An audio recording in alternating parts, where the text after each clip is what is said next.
हिस्सा अव्वल, आगाज सफर, एक आम नौजवान से आलमी खेल का मोहरा। बाब, एक गैर मामूली पेशकश। जॉन परकिंस एक आम अमरीकी नौजवान था, मगर बचपन से ही इसके अंदर बेचैनी और कामयाबी की शदीद ख्वाहिश मौजूद थी। वो गरीब नहीं था मगर अमीर भी नहीं, और दिल में ये एहसास कि मैं बड़ा बनूंगा हर वक्त मचलता रहता। कॉलेज खत्म करने के बाद वो एक गैर यकीनी दुराहे पर खड़ा था कि जिंदगी किधर लेकर जाएगी। इसी दौरान किस्मत ने एक नया दरवाजा खोला। उसे मेन नामी एक मशहूर कंसल्टिंग फर्म ने इंटरव्यू के लिए बुलाया। ये कंपनी बज़ाहिर दुनिया के पसमानदा मुमालिक में तरक्कियाती मंसूबे बनाती थी, बिजली घर, डैम, सड़कें, पुल, मगर अंदर का खेल कोई और था। इंटरव्यू के दौरान एक शख्स ने, जो अमरीकी नेशनल सिक्योरिटी एजेंसी NSA से ताल्लुक रखता था, उसे एक अजीब सवाल किया। जॉन, तुम दुनिया को बदलना चाहते हो या चाहते हो कि दुनिया तुम्हें बदल दे? ये सवाल जॉन के ज़हन में गूंजता रहा, मगर उसने बस इतना कहा, मैं दुनिया को बदलना चाहता हूं। बाब 2, तरबियत का खुफिया पहलू। मेन में शमूलियत के बाद जॉन को एक खास तरबियती प्रोग्राम में रखा गया। यहाँ उसे सिखाया गया कि तरक्की पजीर मुमालिक के रहनुमाओं को किस तरह कायल किया जाता है। उसे साफ साफ बताया गया कि मकसद सिर्फ तरक्की नहीं, असल मकसद ये है कि ये मुमालिक बड़े कर्ज लें, कर्ज की रकम अमरीकी कंपनियों के मंसूबों पर खर्च हो। जब वो कर्ज वापस ना कर सके तो उन पर सियासी और माशी दबाव डाला जाए। तरबियत में एक इस्तिलाह बार बार दोहराई गई, इकोनॉमिक हिटमैन, ऐसा शख्स जो मईशत के जरिए मुल्क को घुटने टेकने पर मजबूर करे।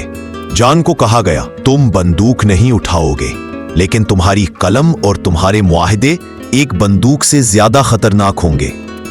बाब 3, इक्वादोर की तरफ पहली उड़ान। उसका पहला मिशन इक्वादोर था।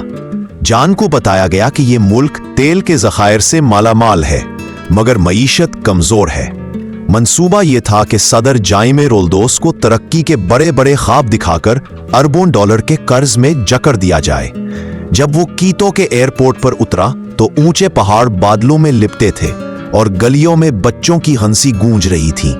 जॉन का दिल कहता था कि यहाँ वाकई तरक्की की जरूरत है, मगर वो जानता था कि जो मंसूबा वो लाया है वो अवाम के लिए नहीं बल्कि कारपोरेशंस के लिए है।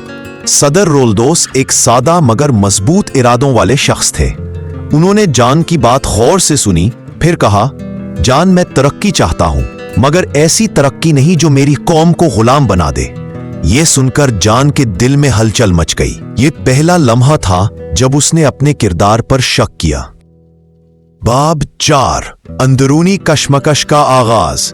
इक्वाडोर से वापस आते वक्त जहाज की खिड़की से नीचे देहात देखकर जॉन के जहन में सवाल गूंज रहा था, क्या मैं वाकई तरक्की ला रहा हूं या एक माशी जाल बिछा रहा हूं?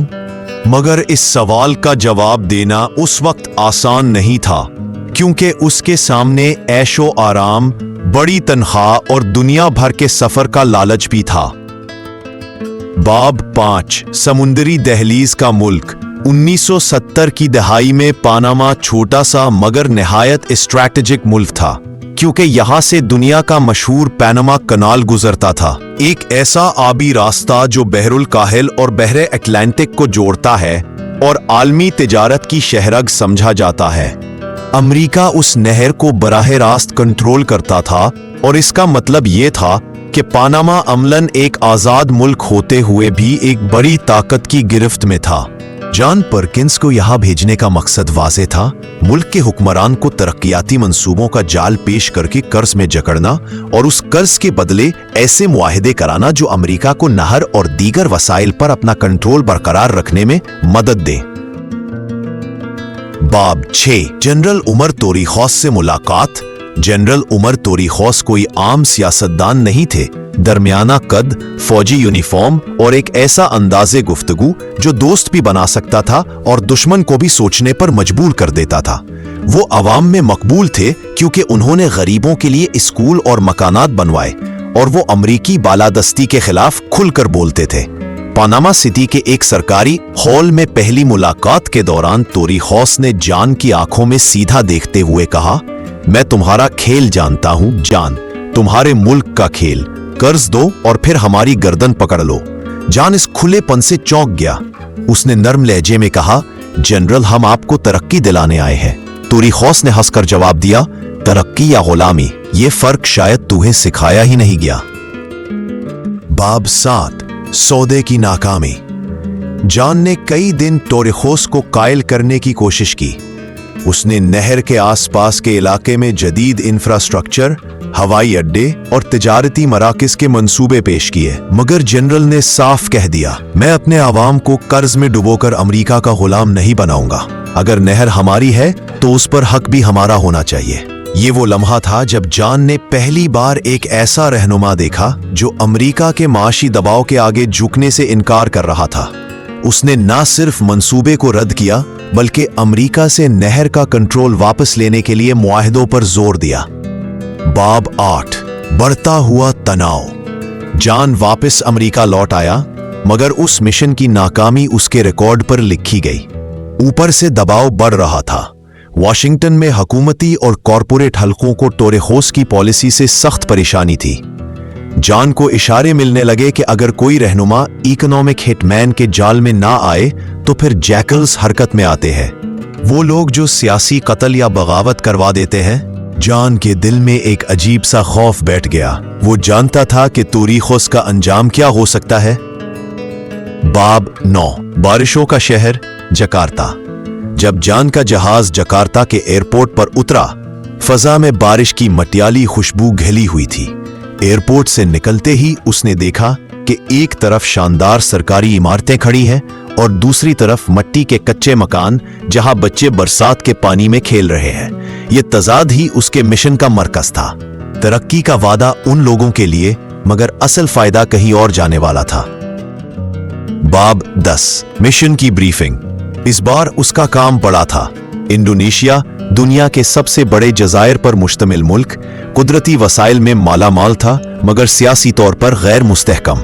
अमरीकी मफाद ये था कि इस मुल्क को मगरबी ब्लॉक का वफादार रखा जाए, क्योंकि सर्द जंग के दिनों में सोवियत यूनियन भी इस खित्ते में असर और रसूख बढ़ाने की कोशिश कर रहा था। उसे हिदायत मिली, इंडोनेशिया को ऐसे कर्ज दो कि वो तरक्की के नाम पर हमारी शराइत मानने पर मजबूर हो जाए।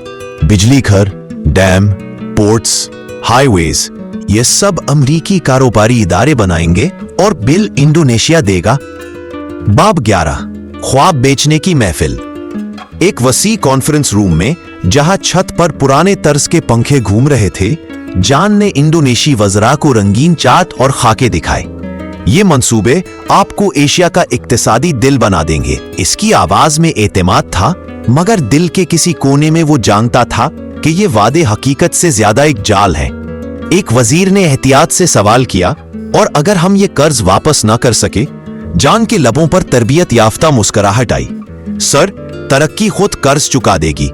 मगर वो जानता था कि हकीकत इसके उल्ट थी। कर्ज ऐसा बोझ बन जाएगा जो नस्लों को गुलाम रखेगा। बाब 12, कामयाबी या जुर्म। महीनों की मेहनत के बाद मुआहिदे तय पा गए। इंडोनेशिया ने अरबों डॉलर के मंसूबों पर दस्तखत किए। अमरीकी इंजीनियर, कंसल्टेंट और कंपनियों के शेयर होल्डर खुश थे। मईशत का पहिया चलने वाला था, मगर सिर्फ एक तरफ। जान जब वापस होटल पहुंचा तो बारिश की बूंदें खिड़की पर टपक रही थी। वो सोच रहा था, ये लोग समझते हैं मैं तरक्की का नुमाइंदा हूं, मगर क्या मैं उनके बच्चों का मुस्तकबिल गिरवी रखाया हूं? बाब 13, अंदरूनी दुनिया का दबाव। वॉशिंगटन वापस आकर उसकी कारकर्दगी की तारीफ हुई। उसे अगले बड़े मिशन के लिए चुना गया, सऊदी अरब। ये मिशन अलग था। यहां कर्ज के जाल से ज्यादा तेल और डॉलर का बंधन बनाने पर तवज्जो थी। अमेरिका चाहता था कि सऊदी तेल हमेशा डॉलर में फरोख्त हो और उसका मुनाफा अमरीकी मईशत में वापस आता रहे। बाब 14, सहरा का दरवाजा। जब जान रियाज पहुंचा तो हवाई अड्डे से निकलते ही गर्म खुश्क हवा ने उसका इस्तकबाल किया। शहर की सड़कें चौड़ी और साफ थीं, मगर चारों तरफ जेरे तामीर इमारतें, करेने और ट्रकों का शोर गूंज रहा था। सऊदी अरब तेल के उरूज के दौर से गुजर रहा था। तेल के डॉलर सहरा को सोने की चमक में बदल रहे थे। बाब 15 तेल के बहरान का पस मंजर। 1970 के दहाई के आगाज में तेल के बहरान ने दुनिया को हिलाकर रख दिया था। तेल की कीमत आसमान को छू रही थी और अमरीकी मईशत को खतरा लाहक था। वॉशिंगटन में फैसला हुआ कि सऊदी अरब के साथ ऐसा मुआहदा किया जाए जो अमरीकी मफादात को महफूज रखे।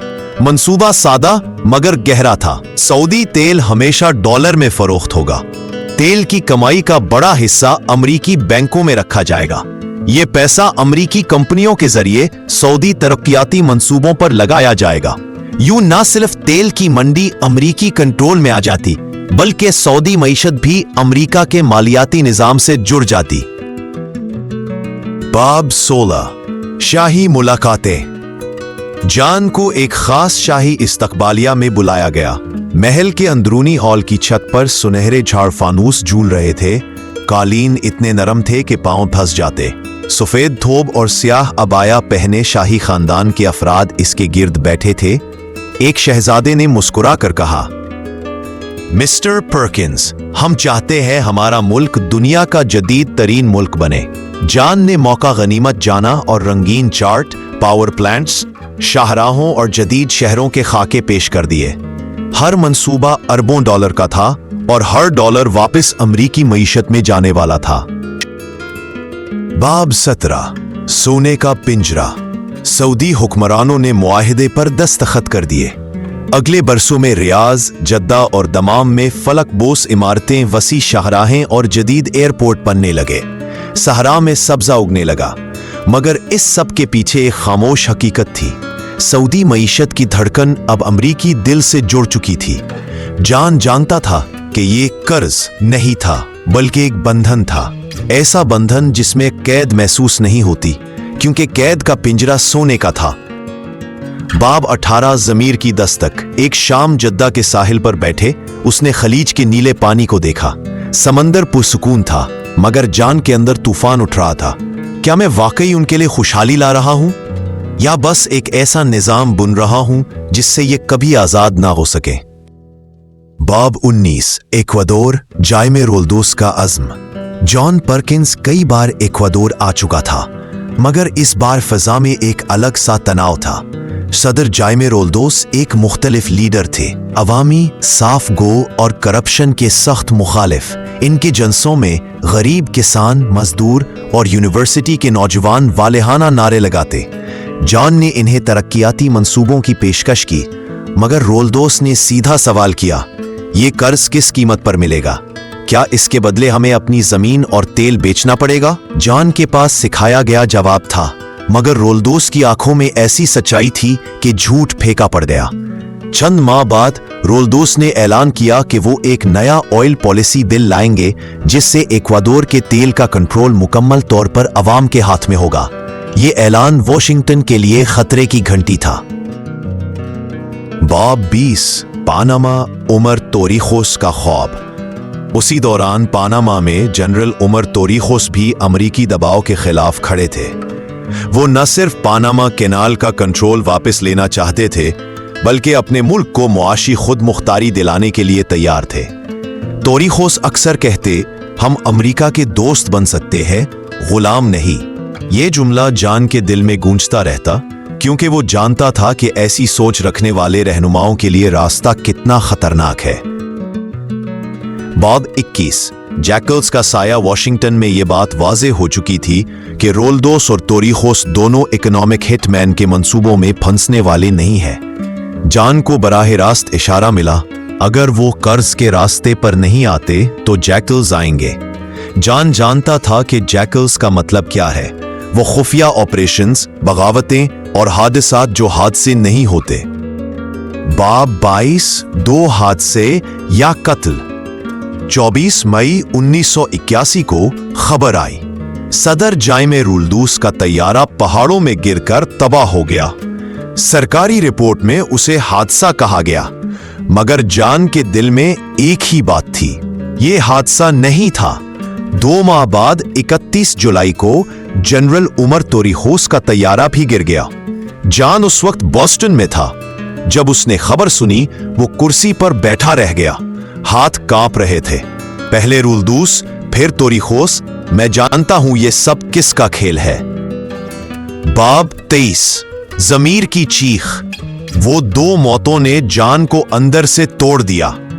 अब वो सिर्फ एक इकोनॉमिक हिटमैन नहीं रहा था, बल्कि एक ऐसा गवाह बन गया था जो जानता था कि ताकत का ये खेल जिंदगियों को किस तरह निगल जाता है। उसके बाद भी उसने कुछ मिशंस किए, मगर दिल से वो जान चुका था कि उसे ये सब छोड़ना होगा। बाब 24, रुखसती का लम्हा। रोल्दोस और तोरेहोस की मौत के बाद जान का दिल इस काम से उठ चुका था। हर नया मंसूबा, हर नया मुल्क, हर नया मुआहिदा, सब उसे बस एक और जाल नजर आने लगा। एक दिन उसने फैसला कर लिया कि वो ये पेशा छोड़ देगा। कंपनी के आला हुक्काम ने इसके फैसले को हैरत से देखा, मगर कोई सवाल ज्यादा नहीं किया। शायद वो जानते थे कि कभी कभार खिलाड़ी खुद ही खेल से बाहर निकल जाता है। बाब 25, रिश्वत का खेल।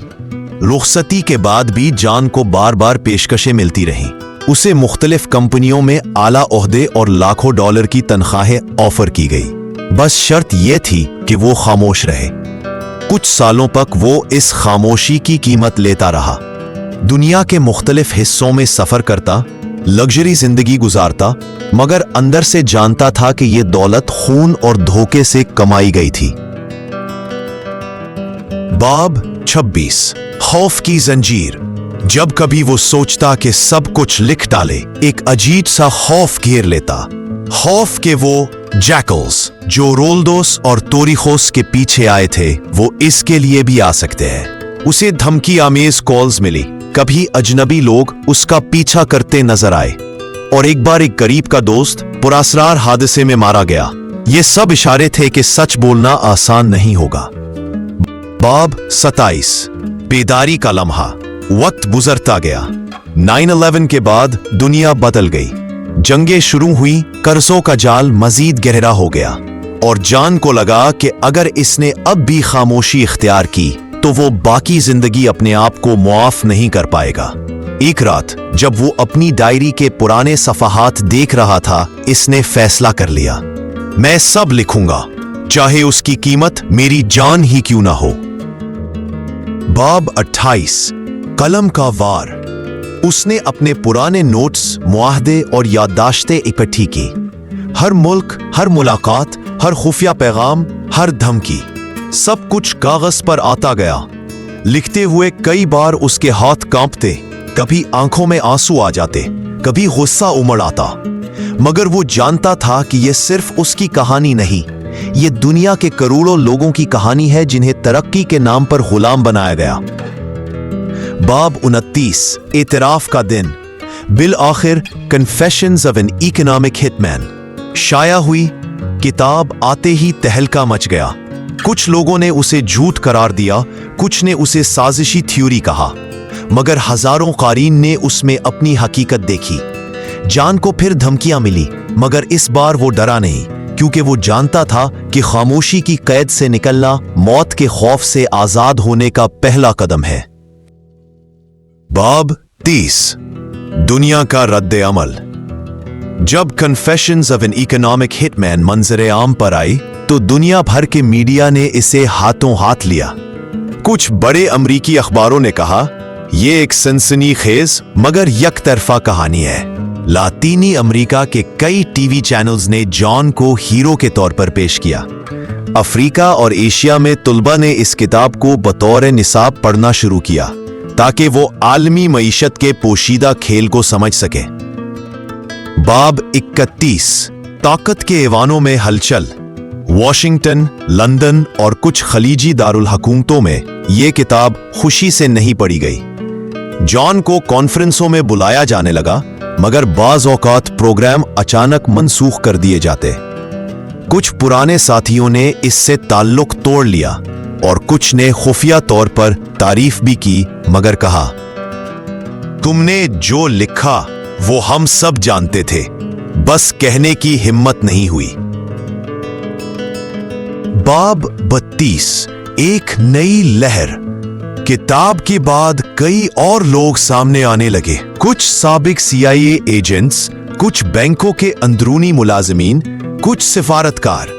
उन्होंने भी बताया कि किस तरह तरक्कियाती कर्ज और बड़े इंफ्रास्ट्रक्चर प्रोजेक्ट्स असल में ताकत और कंट्रोल का हथियार होते हैं। ये एक खामोश गवाहों की लहर थी जो अब अपनी कहानियां सुनाने से नहीं डरती थी। बाब 33, जॉन की नई जंग। जॉन परकिंस ने अपनी जिंदगी को एक नए मकसद के लिए वक्फ कर दिया। तरक्की पाने वाले मुल्कों में शऊर बेदार करना, कर्जों के जाल के मुतबादिल मॉडल पेश करना, माहौलियाती और मकामी मईशत के फरोग की मुहिम्मात चलाना।